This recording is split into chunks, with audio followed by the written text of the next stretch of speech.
An image of beauty and cunning, overflowing with elegance and pride, a woman of grace and character, never turning her face from a challenge, Anne Boleyn was as fearless in death as she was in life. Even as her head was placed onto the block, she was a vision of royalty. I hope today I may share with you a glimmer of her life, enlightening her struggles and her encounters, but I don't want to dwell on the end. I would love to share with everyone the wonderful example of grace, charm, and charisma Anne brought to the world. She left not only a legacy, but a permanent place in our history books. A daughter to Sir Thomas Boleyn, Anne was born in 1501 and spent the beginning of her life in France. Her father brought her to England in 1522, at the age of 22, to be a maid-in-waiting to Catherine of Aragon, the current King Henry VIII's wife. Anne Boleyn was a young, beautiful lady of the court, bringing the attention and admiration of many potential suitors to her path, one of these being the king himself. Anne saw the opportunity. Her beauty, breeding, and grace had placed her in a position to hurl her family up in the world, especially up in the royal court, and she grasped it without a second thought. Soon, Anne was being flooded with letters from the king, who had already forbidden her from marrying her previous suitor, the one her father chose, Lord Henry Percy. But she refused to be one of the king's mistresses. If the king wanted Anne, he was to wed her.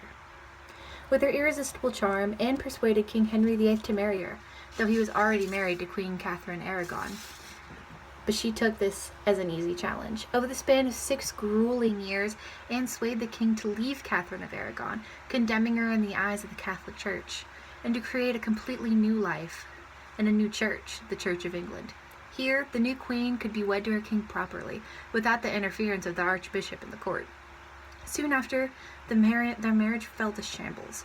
Anne was no longer to be a force to be reckoned with, and the king was not prepared to handle a woman of such power and cunning in his court, especially not on the throne of England. Henry was promiscuous, taking Anne's own lady-in-waiting as one of his many mistresses, and to be his new wife.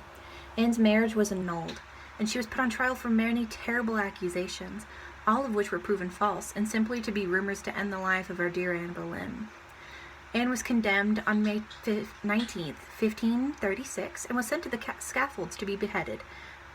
But after the terrible accounts of her husband's adultery, the annulled marriage, and the plummeted state of her family of the royal court and its superiors, Lady Anne still left with kind words. I come hither to accuse no man, nor speak anything of that, whereof I am accused and condemned to die. But I pray God save the king, and send him long to reign over you. For there is no gentler nor more merciful prince that there was ever. And to me he was ever a good, a gentle sovereign lord. She said, adding, I take my leave of the world, of all of you, and I heartily desire you all to pray for me. O Lord, have mercy on me. To God I commend my soul.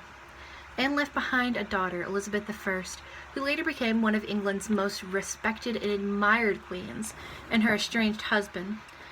Despite her life struggles, Our Lady Anne was fearless, facing death with no glimmer of regret, no glimmer of uncertainty that she was, and always will be, remembered long after she is gone.